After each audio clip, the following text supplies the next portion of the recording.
In this video, I would like to show how to edit the sides of an image to look like the shape of a stamp in Photoshop.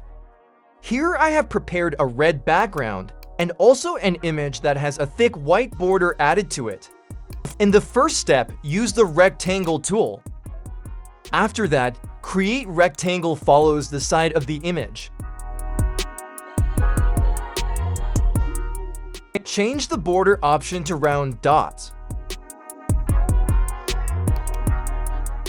To make it more visible, I changed the border to black color. Adjust the size value as needed.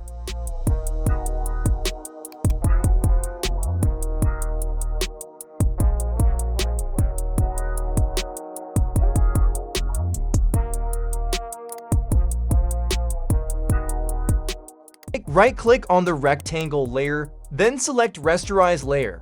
After that, hold down Ctrl key and click on the layer to make the selection. When the selection is made, hide the rectangle layer. The next step, click the image layer, then hold down Alt and click Mask to remove the selected area. And the result will be like that. Thank you for watching and see you in another tutorial.